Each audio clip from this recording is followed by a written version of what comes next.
Hello, good evening, and welcome to Talking Dogs on a Monday with myself, Barry Caul. I'm in today for Ian Fortune, who's off sunning himself, taking a well-earned break before the start of the Irish Greyhound Derby, which commences in Shelbourne Park next Friday week. But we'll plough on regardless, and delighted to say I'm joined by two fantastic guests this morning. We have a regular on the show, Barry Drake, all the way from the rowing capital of Ireland at the moment, Barry, down in Cork after the fantastic gold medal success of the two boys during the week, and the excellent Kevin Hennessy. Kevin of BoyleSports will be joining us today to have a look at the Champion Stakes and maybe the Derby, which, as I said, mentions starts next weekend. So we will kick off with Shelbourne Park, lads. It was a fantastic competition, the BoyleSports Champion Stakes. The machine, he had his doubters beforehand, but finally got off the mark. Well, doubled his tally, I should say, in the 19th time of asking, but what a race to do it in. Kevin, you were there yourself. Now look with your two runners. We'll speak about them later on, but the machine got the bit of luck he was looking for and took the opportunity with both hands. He did. Like it was a fantastic final, and all week the more I looked at it, the more I sort of felt that something strange was going to happen. Normally in the Champion Stakes, I think Ian touched on it maybe on this show last week, where he said normally in the Champion Stakes there's plenty of early pace in it, and there really wasn't. And the more I looked at the race, the more I actually felt of my own two, there was a chance of them turning almost in front or second, which wouldn't be familiar for those. But it just looked on paper a strange affair, and the more I looked at it, the more it just bamboozled me, to be honest. I didn't really understand how the race was going to unfold. I didn't see that happening. I definitely didn't see the machine in front of the second bend. And look, once he was in that position, it was game over. There's no dog alive going to come from a couple of lengths behind him. He's such a strong animal.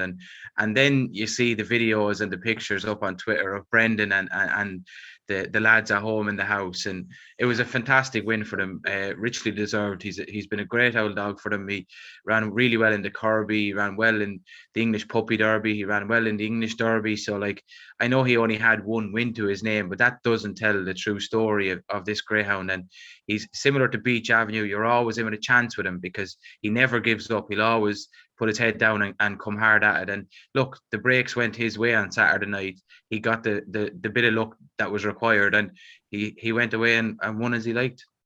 The videos were brilliant, I must say. I seen them Saturday night. Wasn't an awful lot of movement off the sofa for the first 5 or 6 seconds, but then the house literally exploded. It was great to see. Barry, as Kevin did mention, he only did have the one win from 18 starts, but look, he won his debut in Shelbourne Park. I think he went to the National Puppy Stake, went over to England straight after that. He was a finalist in the English Puppy Derby, come back and was runner-up in the Conor Annie Kirby Memorial, then went back to Toaster again, quarter-finalist in the English Derby, and ran a blinder in the Champion Stakes. So although he only has the one win, I think Damien Matches alluded to that during the week, he's been running in top company his whole life.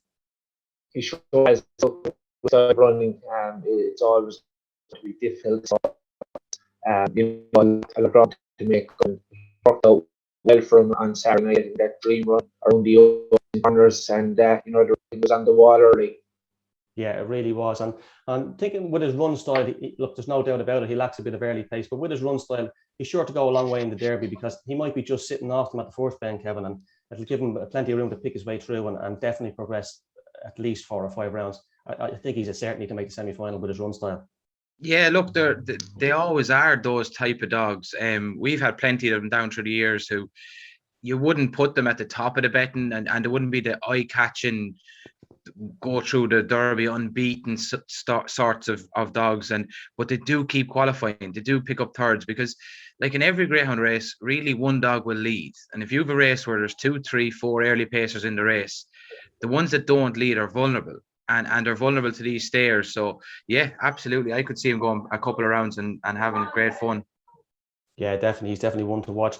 As we said, it was only when I watched the replay a couple of times, Barry, the other night, when you see the first 4 cross the line, I doubt there's a stronger 4 in training, really. You see the machine going past first, Calara Icon second, and then Kevin's 2, Beach Avenue and Priceless Jet. It just shows you how good it was.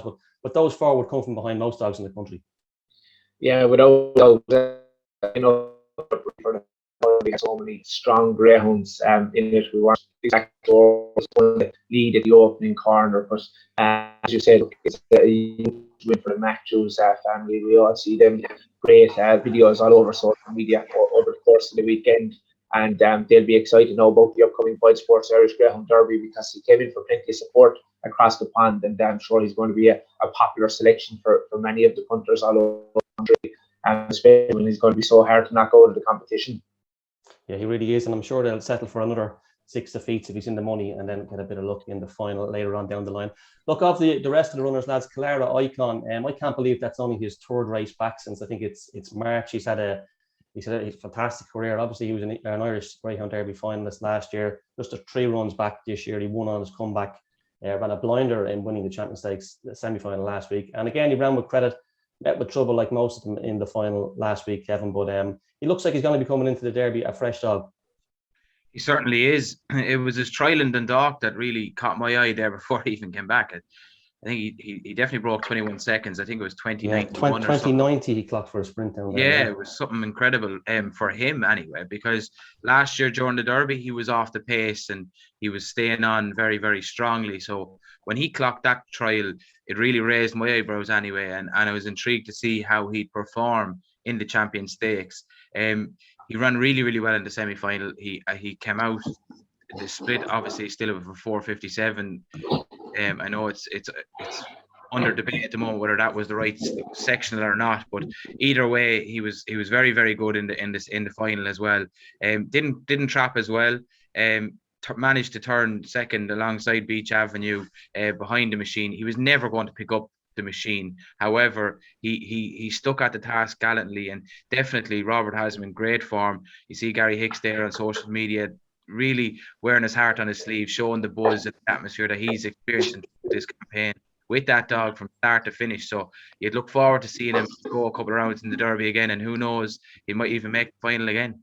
Yeah, without a doubt, he might indeed.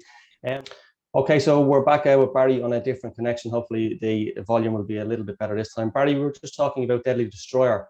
He was in there at 4-6 during the week. Very short price considering the opposition he was up against. But I thought he might have taken a step right from traps. But in fairness to him, he did go up straight once Ballymacwild went up on his outside. Obviously very unlucky at the corner, but I'm sure there's bigger things ahead for him in the upcoming Derby. Yeah, without a doubt. Look, it was unfortunate what happened on Saturday night, and especially in such a big final, 20,000 euros to the winner. Another fantastic event, kindly sponsored by BoyleSports, who've been unbelievable sponsors for greyhound racing over the last number of years. But look, he has showed us in recent weeks what he's capable of, and I'm sure Carl Ramsbottom and team now will freshen him up once again, and he'll be ready for the upcoming Irish Greyhound Derby. Yeah, he certainly will, and he's right up at the top of the list for outright honour. So I'm sure there's bigger and better days ahead for Deadly Destroyer. Kevin, on to you. No luck with your 2 representatives. As I said to you earlier on, that's because I probably backed the 2 of them. I did think there was going to be a little bit of trouble on the inside. Now, look, I couldn't foresee what happened. I didn't expect that to happen. But Priceless Jet going to the bend, he looked to be in a brilliant position. And once he met with trouble, then your eye was drawn to Beach Avenue on the outside, and you said, there goes the second representative. But the eye was quickly drawn to the machine, and you knew he faced an uphill battle from there. My eyes were drawn to the floor. I was devastated when Corky, as we call him here, Priceless Jet, got wiped at the corner. He was in such a good position. He'd been running so well, and we really felt that he had one of those starts in him. And in a race that really did lack an outstanding early pace, or like I said earlier, there was a chance that they could go up and go around in front, and I think he nearly was just about to take the bend. And look, that's the joys of racing. We were fortunate with him to win the Cork Cullen recently, so you can't be too disappointed. And obviously with the BoyleSports Irish Greyhound Derby around the corner, you'll have one eye on that, and he's in great form. He's come out of race well, thankfully, and look, we'll freshen up now and go again in a couple of weeks. But yeah, I was sick when he got that trouble at the corner, because he was in such a good position. But look, that's the way it goes. Beach got a little bit of trouble, landed in a good position, but as soon as the machine was 3-4 clear of him, it doesn't matter what you have, you're not going to come from behind those type of dogs. It's same with Beach Avenue. If he had went around 3 or 4 in front, you wouldn't be coming from behind him. So look, from a personal point of view, the wrong one got round the bend in front of us, and Priceless Jet got that trouble. But look, we'll come back bigger, better and stronger again, and give it a good lash in the Derby now in the next few weeks. Yeah, he's definitely one I'll be keeping my eye on in the Derby. I think the 3 dogs up front himself, Ballymacwild and Deadly Destroyer, all clocked 3:43 to the line. But in fairness to Priceless Jet, I think he was moving just a quicker from, say, the 600 line into the bend. I think he was just starting to show a little bit more early pace, so he can count himself very unlucky. He does have a 4:14 sectional around Toaster when he did break the track record. So yeah, no, and he does have a bit of barely, obviously. He does, because we see him trialing here, and like he can flash from the boxes. It's the trapping has always been the thing. It's never been about the early pace. It was literally the first 2 strides. And I think you're right, because I watched the race a couple of times, and after 5 strides, he was about half a length behind to Ballymac Wild and the Deadly Dog. However, passing the line, it looked like he had joined him. And for me, he was just going to clear him maybe into the corner. But look, it is what it is. The Deadly Dog was unfortunate. In fairness, my heart also sunk for Carl, because where I was standing watching the race initially, I thought he got hurt because he was in an awkward position. I genuinely thought the dog might have gone round behind, and thankfully he didn't, and thankfully he can take part in a couple of weeks' time. So look, we go again. Yeah, hopefully he'll be sound to run in the Derby in a couple of weeks. Just on your two prices, Jet and Beach Avenue, I think the trap draw is going to be all important going forward in the Derby, because they're two wide seeds, obviously. And when you look at runners recently in big competitions, I think middle to inside seems to take up maybe 85% of the runners. So I think with your two dogs, they're going to be more likely than not, they're going to be drawn 6 in the rounds, which is going to be a big help, instead of being, if you're inside seed, you could be drawn 1 week and 5 the next. So I think, yeah, very much so. And it was part of our decision in Toaster as well, with Priceless Jet in particular. Beach, he is a wide seed, and he's always sort of been a wide seed. You could maybe run up in the middle, he'd get away with it. A middle draw basically wouldn't put him off. But Priceless Jet, like, he's been inside, he's been middle, and he's been wide. However, he tends to run from any box.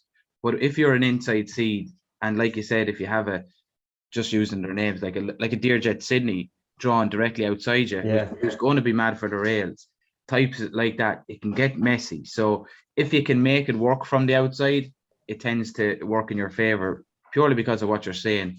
About 75% to 80% of the dogs are going to be seated inside. So if you can make it work from the outside, it can be a good place to be at times. Yeah. On the outside of 3 or 4 dogs at the first bend, it might not be the best place to be. Yeah, as we seen on Saturday night, therein lies the problem, you know. Barry, the final runner we didn't touch on in last night's final was Ballymac Wild. I seen an interview with Shane Dowling just before the race, and you tell he was a little bit irked. I don't think this dog gets the respect he deserves. Like, he's a dual classic winner. He's been in 2 Derby finals, another final there in the Champions League at the weekend.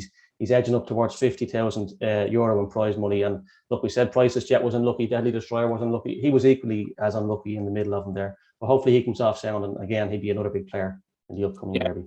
Definitely, Barry. Look, he's a real warrior, isn't he? That dog, you know, reminds me of the likes of Ballymac Anton, who was another great dog for the Dowling Kennel. He got off to a flying start on Saturday night. It was just unfortunate what happened at the bend, but another one to keep an eye on going forward. No doubt he'll have more big days ahead.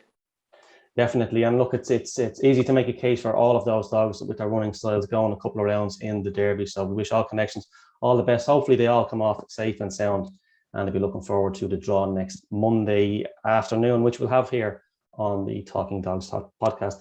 Another couple of good performances there in Shelbourne Park on Saturday night. With the Derby Plate, we had Jack's Little Thing making all for Graham Holland in a flying 29.31. There was a case to be made for this fella running in the Champion Stakes himself.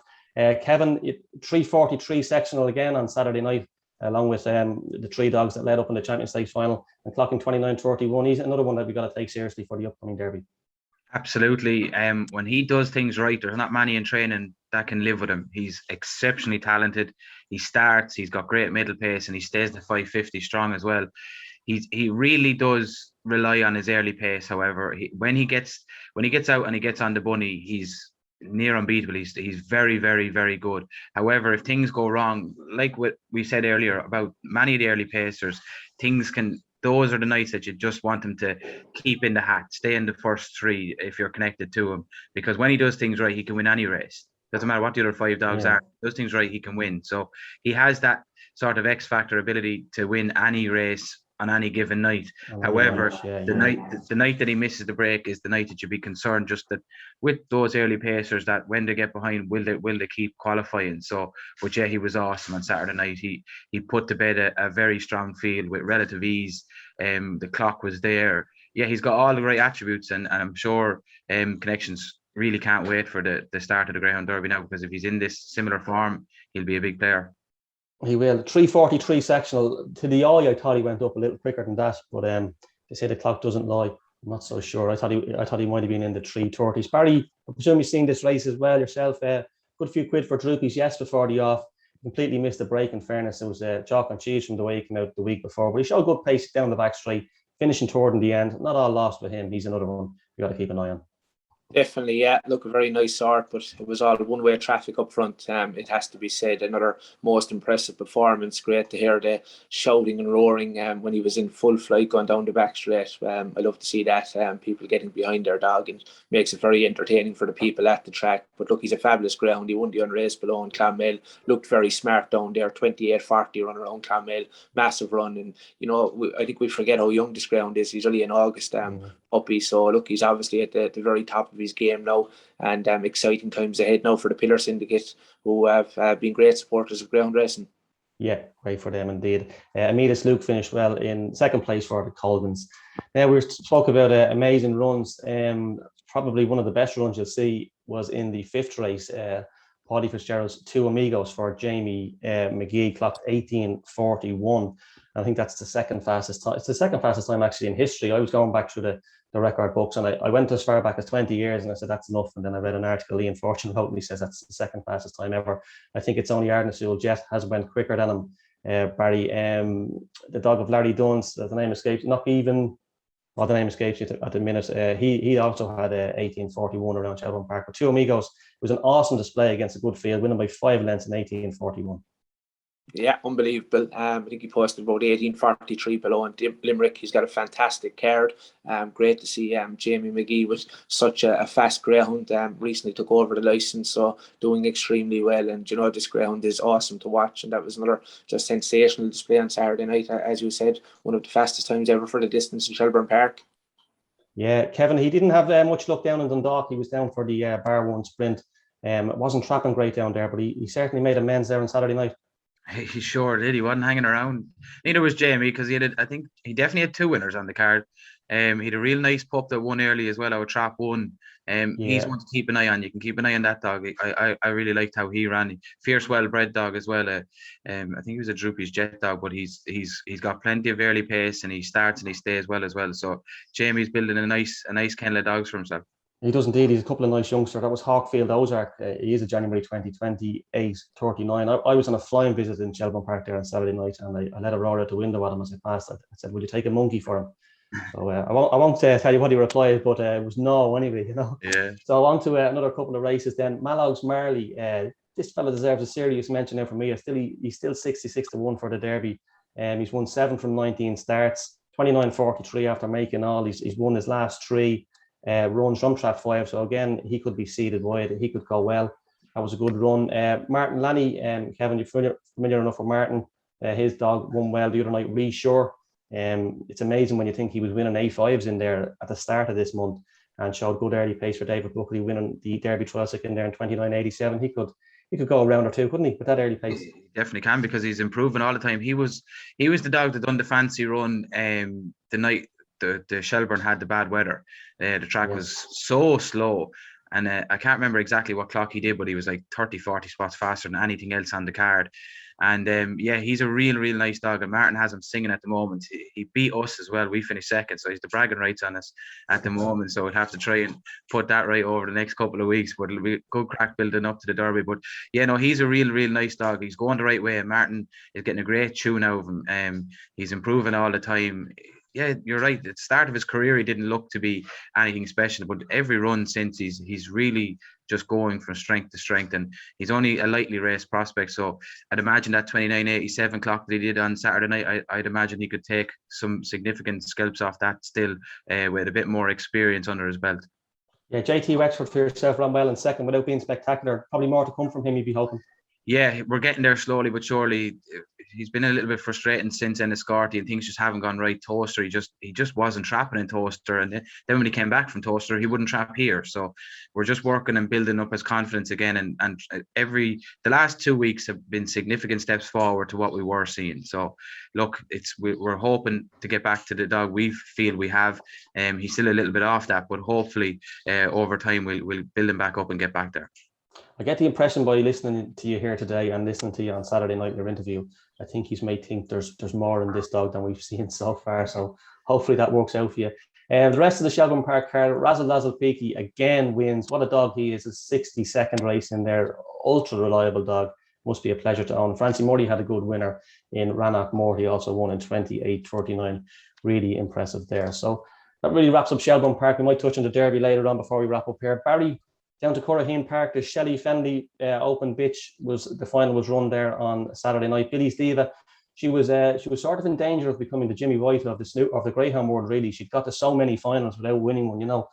Look, you see all the finals she was in. She was an Oaks finalist, an Oaks semi-finalist. She was in the 600, the Easter Cup. So it was finally good to see her getting her head in front in a big one. Yeah, it sure was. Look, herself and Amazing Alice, they were really the star attraction when the entries came out, and we were delighted to see such a talented bunch as well take their part in this, one of the feature events in Curraheen Park every year. And Billy's Diva, look, she put on another fantastic display, as you would expect from her now at this stage. She was sent off the 1-2 favourite, and she got the job done. Amazing Alice certainly ran well in second, but it was great to see Billy's Diva win a nice little pot there for the Kennedys. And as I said, it was the Shelley Fennelly Memorial Open Bitch Stake. It's been on the card now for a couple of years. Kindly sponsored by JJ Fennelly and Sheila Spillane, great supporters of the game as well. And this year, of course, it was in association with the All Track Supporters Club, who put a few pound into the event as well. And just to thank everyone that continues to support the All Greyhound Track Supporters Lotto, which takes place every Monday. And hopefully we'll see more of these events now in Cork going forward. That's very much the plan, I believe. Yeah, I'm planning to win that Y'all Supporters Lotto myself tonight, so watch out here. I'm not too sure, Barry, if you're talking any connections of Billy's Diva. I presume the plan is to go for the Derby, depending on how our seasons look. Would that be safe enough to say? I would imagine so. Like, in fairness, she's been competing against the best dogs in the country now for the last year or so, and she's another one that could have high hopes of going a long way in the competition. 29.71 on the clock Saturday night. I'm sure we'll see her back to her best form in Shelbourne Park recently. And of course, we had the BoyleSports Irish Greyhound Derby trial stake as well in Curraheen Park on Saturday, like we did have in many tracks all over the country.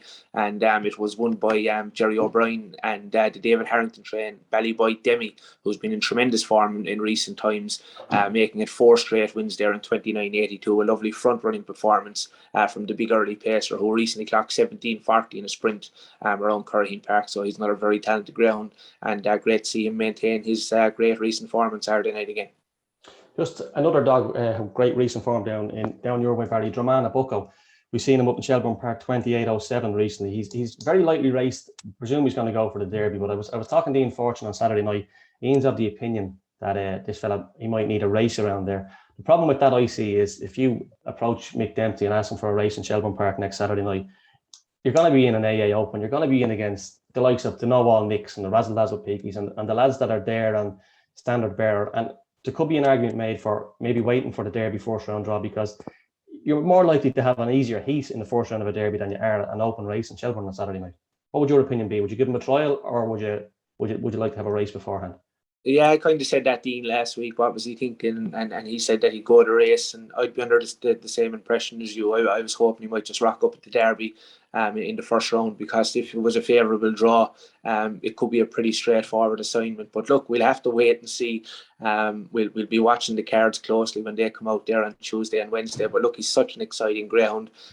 We've been hearing glowing reports about him now for a long number of months. When he was trialling around Youghal, he looked pretty special, and it's great to see him confirm that promise now and that big price tag. So look, he's definitely one of the most exciting greyhounds that we have in the country now. And in fairness, we're blessed with so many talented trackers. Even that Champion Stakes Final on Saturday night, all them great greyhounds in the final, they're a joy to watch. And it's great to be involved in watching these superstars on every week. Yeah, it really is. Kevin, what would your opinion be on Dramana Bucco? Would you, like as I said, if you was to put him in for a normal race in Shelbourne Park, they don't come much tougher than an open race in Shelbourne or Saturday night. Like, would you like to have obviously you'd love to have a race under your belt, but probably the safer route is to go down the trial route. It depends. It depends on the dog, really. It depends how he runs fresh. I don't know whether they would know that yet, but given he's so inexperienced and lightly raced. But for us, when we would go to the English Derby and stuff like that, you saw it this year, the benefit of a race or two around. We learned that from the first year going over. We went over with JT Jet and those Prices Brandy at the time, and we went in there with just a handful of trials and without a race. and really we came away thinking we could have done with a race or two around here. Yeah. Now I know a Toaster, when you compare it to Shelbourne Park, you'd say Shelbourne Park is probably far more straightforward to run. So yeah, look, it would depend on the dog. For me, some dogs need that race experience, and rustiness could be an issue and freshness could be an issue. So it would depend on the dog. If he can run fresh, no problem. But if you need a race or two, I'd give him a race or two. Yeah, they're all different. We'll just touch on a couple of the Derby trial stakes over the weekend. Barry Tralee on Saturday, Scar Jim for Brendan O'Mahony, won in 30.06. Looks to be a real powerhouse. Big finishing kick. He seems to have raced all his career around there, Scar Jim. Can you tell us much about him? Yeah, look, I've been watching him actually. I'd be following Tralee obviously closely, and he's got some really good form in the book, and he beat a good field of runners on Saturday night. He certainly won't be out of place in the upcoming Irish Greyhound Derby, and I wouldn't be surprised if he went a couple of rounds, especially if the draw was favourable early on for him. Yeah, very good. Galway last Saturday night, a dog called Kentucky won the Grangeview 10 at stud, A4 525 final, going unbeaten in the competition, won in 29.21. He's won his last 5 now and 6 out of the 7 in his career. He's by JT Jet, Kevin, a dog you'd know well. I must admit, I wasn't too familiar with JT Jet's stats at stud, but I had a look up at him. He's quite underused, Kevin. He only has a 400 odd pups, and he's got some really nice ones in there. I keep saying it. I keep checking up the results. Just look, the breeding side of it wouldn't really be my game. I'm not massive into it, but I'd always check the results just for him, just to see how he's getting on. And every week you check it. I don't know what his stats are. I don't know what his strike rate is, but it must be quite high, because he rattles in a winner of competition every now and again. Tralee, he's had a couple of winners in Cork recently. There was I think it was an A2 stake or something on in Cork recently that he sired the winner of as well. And we've been really unfortunate here, because we had a greyhound here, JT Havana, who was by JT Jet, and he won his first race in Cork. He was quicker than Newen Taylor, actually trialled on the same night. He was quicker than him, and that good Ballymac bitch name just escapes me now at the moment. There's plenty of them. Yeah, Ballymac Taz it was. She won on the same night, and he was quicker than her as well. And since we've just had issue after issue, and no big injury, just niggles after niggles. Yeah. And I just look. I don't think we'll ever get to see the dog that we bought that night. It's just not happening for him. And we have another dog there, Hello Hammond, who's got plenty of ability, and he's by JT Jet. So look, you'd love to see more bitches go to him, of course, but those that are going to him, his strike rate is, I would imagine, I don't know what it is off the top of my head, but I'd say it's pretty good, yeah. No, it surprised me genuinely. Now, I did have a look at him and looked at some of his offspring, and he's a lot better than I gave him credit for. Now, I'll hold my hands up to that. So, any prospective breeders out there, he's definitely worth having a second look. Limerick trial stake on Saturday night, Vigorous Book won a decent trial stake down there for Ronnie White's 29.81. In Clonmel, Knox Skipper won for Robert Finn, making almost all 30.05, beating Navy Blue and Good Diva. That was a good heat down there. And Kilkenny on Friday night, Kevin, your local track, Trap Joey won for Karen Murphy, obviously over 525 and 28.86. And we also had the BoyleSports A3 Bitch Stake. Again, thanks for BoyleSports for sponsoring that. Benna Medina Roxy won in 28.78. So, Barry, we'll go back to you for the Tipperary Cup there on Saturday. 2 semi-finals down there. Sorry, that was run yesterday, actually. 2 semi-finals. Yeah, you watched the 2 of those. What were you most impressed with? Yeah, I did. Obviously, Dark Devil has been one of the standout performers for Mert Lahey and Jim Langton there in recent weeks, and that was another sizzling display on Sunday afternoon. He's going to start, I would imagine, as a short price favourite for that big race next week. And the other winner, of course, was Freedom Epic, I think, there for Kathleen Pomperate. I think that changed ownership recently. That was Epic Lad, I think.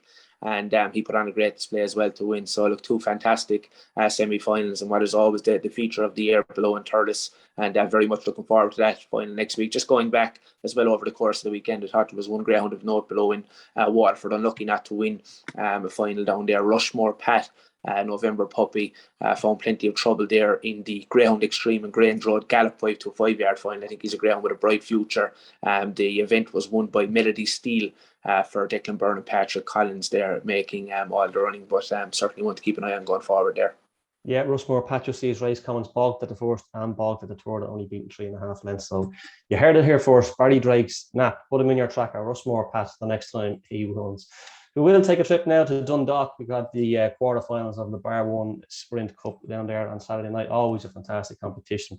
And look, it's no different this year. We have some amazing runs. A lot of dogs breaking 21 seconds, which is unheard of.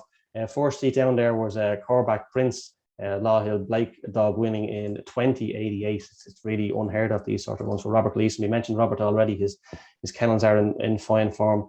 Kevin, I get the impression this competition, you could have maybe 6 or 7 winners of it. It really is that good. It's all what comes out on the night. Like if anything goes 2088 in the final, it's going to be hard to beat. But Corback Prince ran well, winning his quarterfinal there on Saturday night. Yeah. Yeah, and Robert has been mad about this dog for a while. He ran him a couple of times in Dublin. I saw him, and Jeannie Mackey was lightning to the corner when his feet hit the ground. And the Bar 1 really suits him. I think this trip suits him because he wouldn't be an out-and-out sprinter, and he gets 5-5, and I think that's pretty much what you want in a Bar 1 dog. You need that sprinters early, but if you're an out-and-out sprinter, the 400 in Dundalk could be too tough for you. So I think you would need to get 5-5 to win a Bar 1, just because it's a tough 400, that uphill finish, that long run home, and it goes on for 5-6 weeks. So I think Corback Prince is probably an ideal candidate for this type of competition, and he was dominant winning the first round, the first heat the other night, winning by 4.5 lengths, 2088, a superb run. A special mention there to Ballymac Rule. I know he's been talked about in this podcast a little bit as well in the past, and his he looked goosed at the first bend. He was 7:51 sectionally clocked there on Saturday and still managed to qualify. Yeah, he was way out the back going into the first bend. Now look, he got a bit of luck. They moved off on the corner and he scooted up the inside, but he had to be tough up the home straight. And suppose running those couple of runs in the Lee Strand in the 550, he found his 400 a little bit easier. But I must say a little mention for him, because he looked out of it and he still managed to qualify. And who knows, that could be the round that they look back on in a couple of weeks and said, we were lucky we stayed in that night. There always seems to be a round like that when you go all the way in a big competition where you look back and go, God, we were blessed in round 1 or round 2. I think, was it Shelbourne Aston when he won the Derby? I'm not too sure. He might have got through in 4th place in one of the heats. I think it might have been the first round. There wasn't many heats with 4th place qualifiers. JT Jet and English Derby in the second round, the year he won it, was put to a standstill at the second bend. A dog got hurt and carried him wide and literally brought him to a standstill. I'd say he was 10 lengths behind 3rd place to qualify, and he got up and dead heated for 3rd. Oh. And they were like to me, you can toss or you can rerun. I said, I'll rerun now if you want. I'll rerun in 10 minutes if you want. I said, I'll rerun whenever you want. I am not tossing. I knew, like, I'm confident he'd win the rerun, because after the trouble that he found. But look, not luckily, but a dog ended up being withdrawn, and they allowed the 2 of us to go through that night.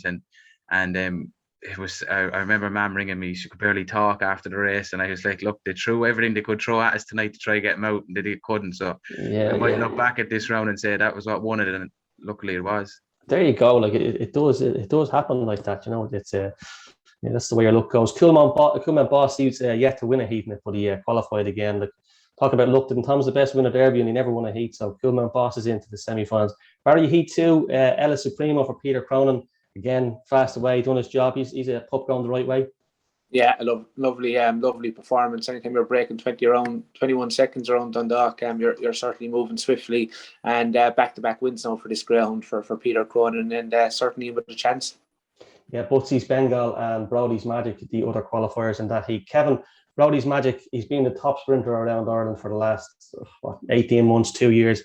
But for some reason, he's just totally lost his trapping boots. I was looking back when he was running down there last year, he was constantly clocking splits of 7:05, 7:10, 7:11. He's up to the 7:20s and 7:30s now. He's like a raw pup. You're sort of going, he'll eventually get his break. But he's doing huge running to qualify, and he could just wait until final night and come out, and it could be game over for the rest of them. I have no idea how he qualified on Saturday night. I have no idea how he qualified. He was in trap 2.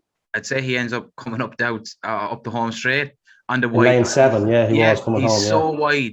I really don't know how he managed to stay in the competition. And it's a mark of a real good greyhound, that when things go wrong, you just manage to get into the first 3, because if he goes on and wins it, no one will remember the fact that he wasn't starting in this round or the previous rounds. So look, they'll need to just keep him in it.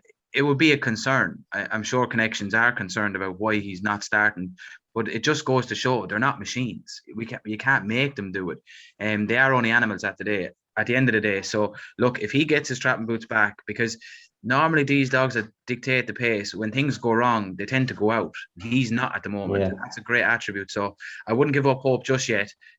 We know how good he can be when he starts right, and it'll only take one or two more. He only needs to do it twice now, and he could win it. So look, hopefully for connections, he can start putting it together again.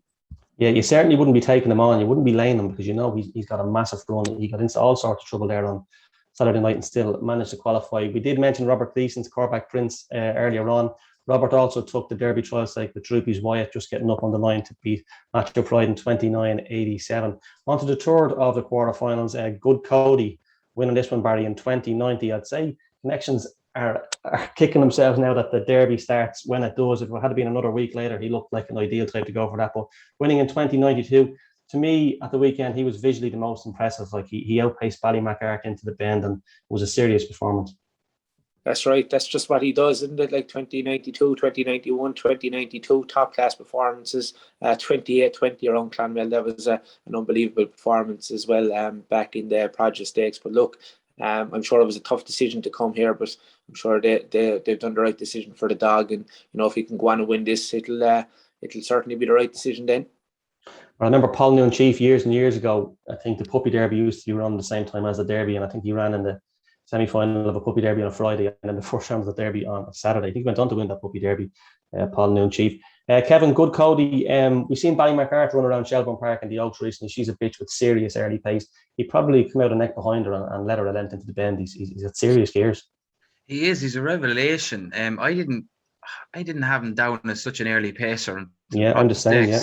I saw him, wasn't it Tralee? He started off, I think, in the juvenile. I think he could have started off in that stake, and he didn't really blow me away for early pace. I thought he was a nice dog. He just seems to find a different level in Clonmel, and since then he's gone from strength to strength. Like Barry listed his times there, like they're incredible runs. Yeah, they are. Whatever about breaking 21 seconds in the Dundalk when you get things absolutely foot perfect, maybe once, but like he's breaking it there 2-3 runs in a row.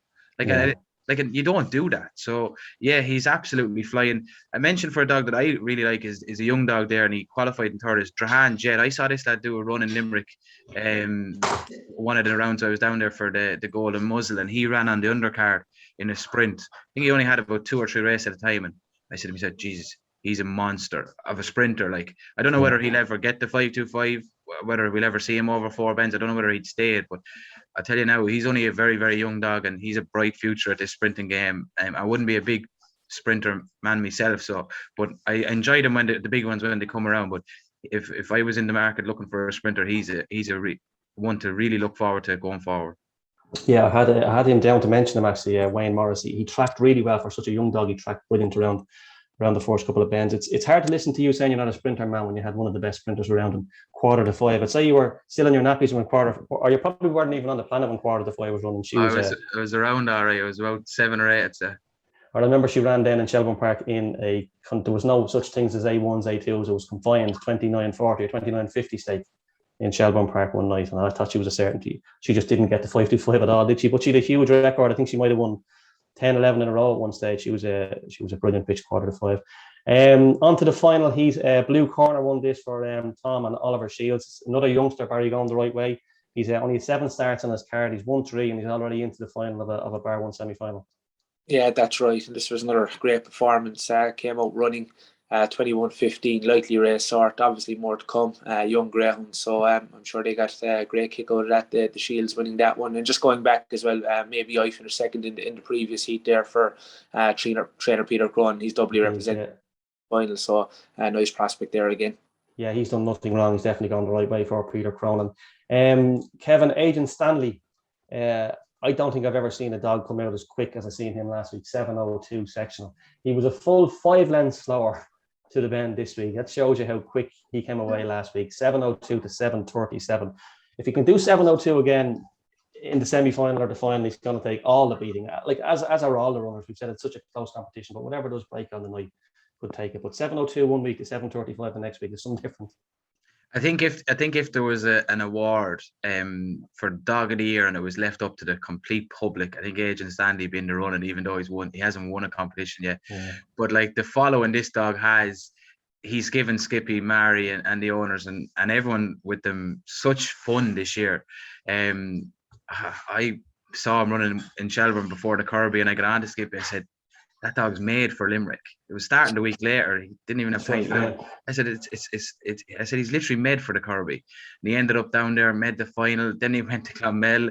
And Skippy now, for those that know him, wouldn't like doing all the driving. Like traveling now and for Skippy wouldn't be great. So having to go to Clonmel and Limerick for near on 2 months, I'd say he was pulling his hair out doing it. But what a dog he's been. Like, he's been absolutely brilliant. And you just know he's going to nearly make another big final. He could do it so easily, and I really hope he does win one, because he deserves one, and the public absolutely adore him, and it's great to see. But yeah, look, when he does things right, he's an exceptionally fast greyhound. He's a real bullet starter when he gets things right, and he's a real good quality all rounder. So exactly what a bar one needs. So who knows, this could be his big pot.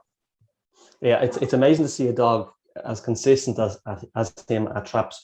When you think he's moving traps, he's moving tracks, and he can seem to do it at every different box, at every different venue. And look, yeah, it would be great to see him 7:02. I mean, I don't remember. I don't think 7 seconds has been broken down there. Any of you remember it? Maybe well, it might have been one when 6:99, but off the top of my head, I can't ever. It's hard to see how 7 seconds was broken when you see how he came out there on last week and done 7:02. So the draw is yet to be made for that. The bar one in third place in that heat was Michael Coffey's another Sky, so he's also in to the semi-final. Draw should be made maybe tomorrow, and you'll see it on the IGP website. Now we'll also have the draw for the Greyhound Derby next Monday night on Talking Dogs. Ian Fortune will be back. He was at pains to tell me, make sure you tell everybody I'm back next week, so you won't have to look at me again. Ian will be back here next week. Lads, just before we finish up, onto the Greyhound Derby itself, going to put you on the spot now. Look for a couple at big prices maybe. Barry, I'll start with you. Can you give us something maybe 50 to 1 upwards that you think might go well in the upcoming Derby? Do you know, it's so hard. Look, there are so many great dogs at the moment, so many experienced trackers, you know, that'll go well. Obviously, look, I've got a soft spot for Beach Avenue. I've invested a few quid on him on more than one occasion, and I could see him being in the mix once again.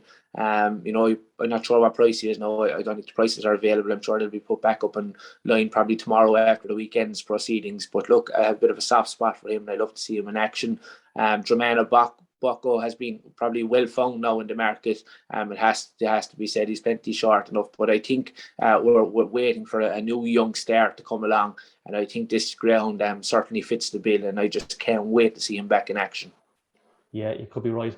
I'll try one at you, Barry. He ran a couple of races down in Cork, a dog called Not By Flight. I'm just scrolling through the betting here now. I can't even see him, but he some huge runs down around Cork. I think it was over 5.75, and he came up to Shelbourne. He's 50s. Not By Flight is he? Yeah, well, there's my one there. That's 50 to 1 or above.